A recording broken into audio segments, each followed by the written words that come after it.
Hello, everyone. Thank you for tuning in again to our continued series on the church. This will be part 8, lesson 8, and it's going to be a 2 or 3 part mini-series again within the series on the church. And I want us to look at suffering and particularly the testimony of those who suffer.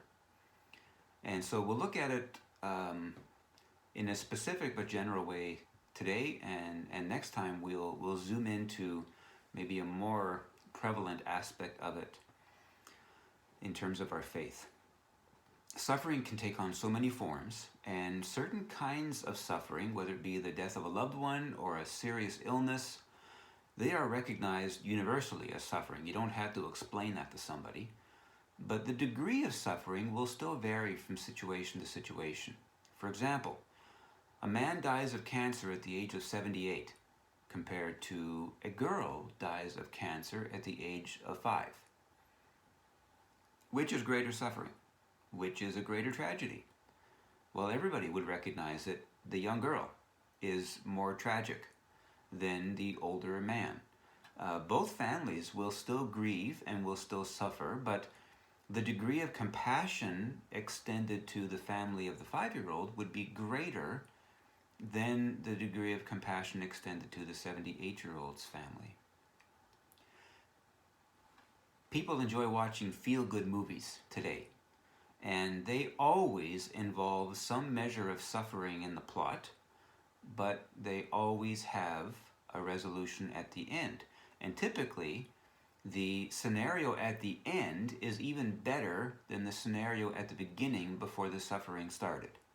Why is that?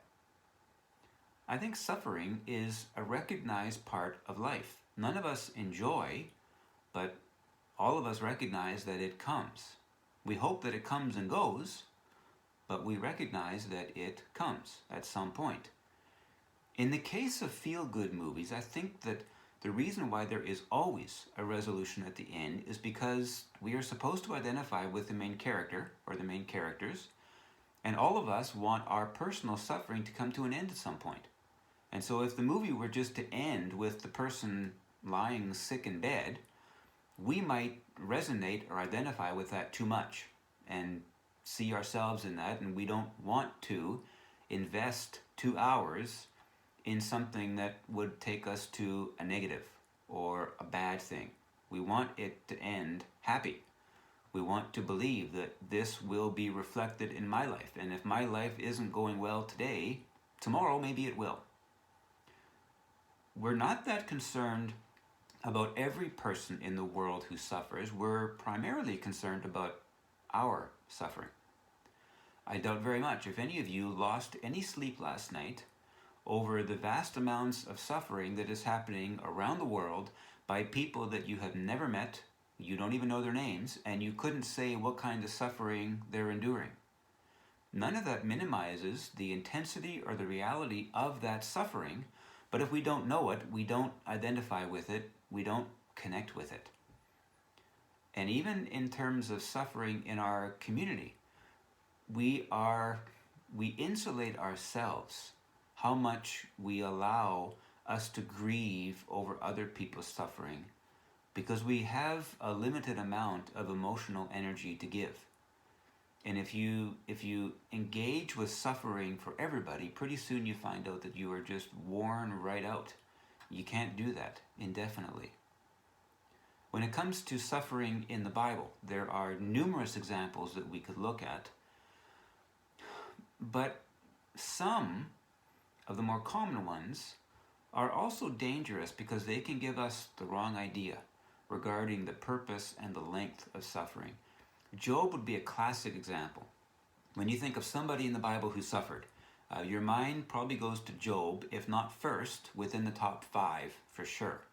Here's a man who loses his wealth, he loses his family, he loses his health, and especially it's over nothing that he does wrong. It seems like he's just lifted up as an example for God and Satan to discuss and do things with. And we say, well, how awful, how tragic that is for him. But at the end of the book, Job's health is restored.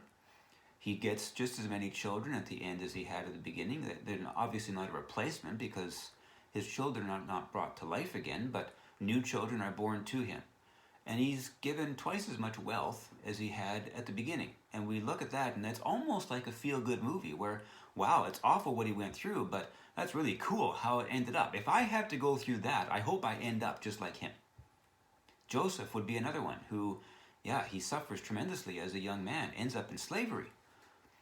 But he ends up being second in command in Egypt, the most powerful country in the world at that time, and can bring his family to him and provide for them through years of famine. Wonderful.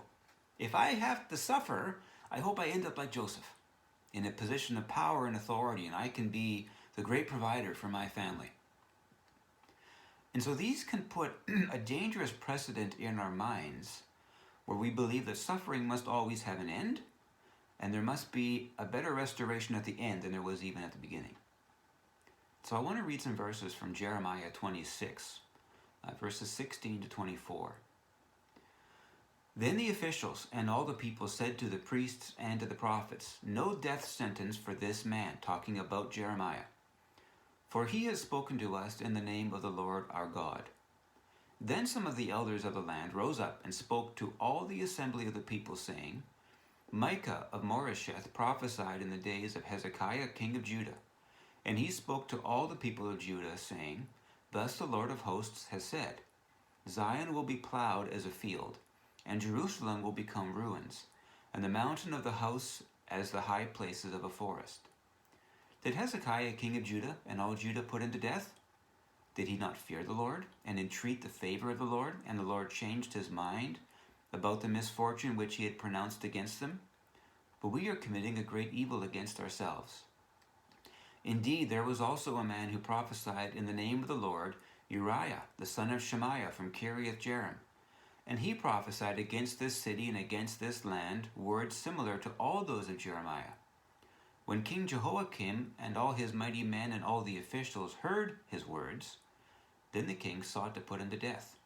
But Uriah heard it, and he was afraid and fled and went to Egypt. Then King Jehoiakim sent men to Egypt. Elnathan, the son of Achbor, and certain men with him went into Egypt, and they brought Uriah from Egypt and led him to King Jehoiakim, who slew him with a sword and cast his dead body into the burial place of the common people. But the hand of Ahikam, son of Shaphan, was with Jeremiah, so that he was not given into the hands of the people to put him to death. This is a very obscure passage because you could even argue that Uriah is not the main character in these verses. Jeremiah is. And Uriah is given as an example of someone who was put to death, but then it says that Jeremiah was protected. He was not. My Bible's subheading even has Jeremiah is spared. Uriah's name isn't even mentioned. And as I was trying to find this passage, my mind went to Uriah, and it took me a long time. I almost gave up. I couldn't find it. I was looking in Jeremiah. I was looking in Chronicles. I was looking in Kings, and I couldn't come across it. I knew what I wanted to find, but I couldn't find where it was. Consider what we know about Uriah. And by the way, this is the person I wanted to look at, not Jeremiah. We learn very little about Uriah. We learn that he's the son of Shemaiah, that he's from Kiriath-Jearim, that he was a prophet, and that he was killed. And that's it. We don't know anything about him apart from that. We don't know if he had a wife, a family. We don't know how old he was. We don't know what else he did. We just know he died. He didn't receive any accolades, even within the account of Jeremiah. And that's the only place we read about him. This is not Bathsheba's husband, by the way. Different Uriah. He suffers and he dies. For what purpose?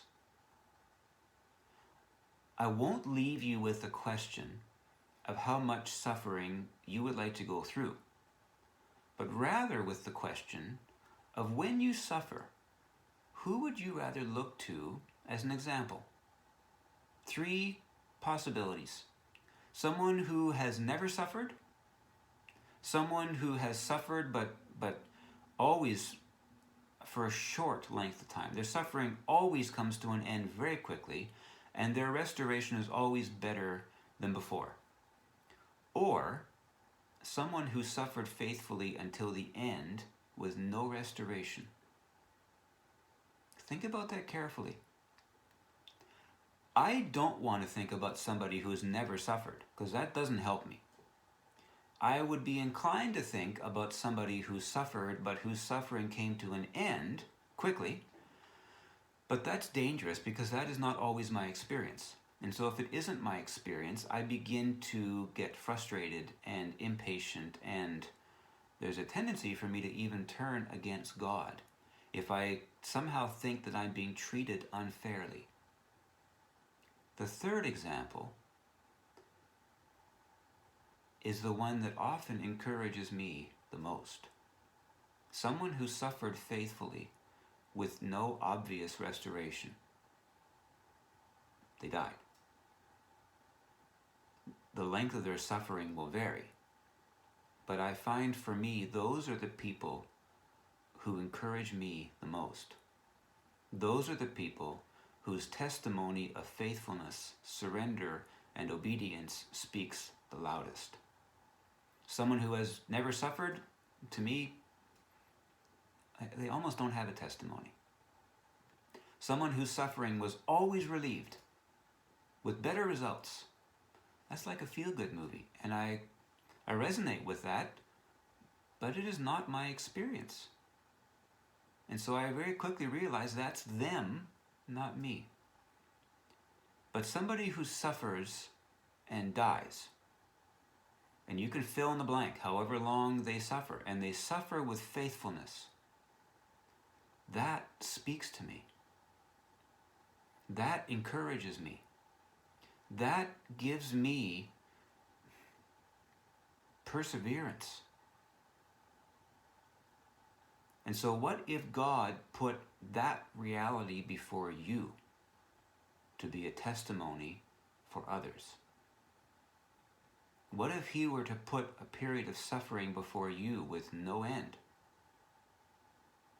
that would last until you die, so that you might be a testimony to others? A discouraging note to end on? Well, a challenging note for sure.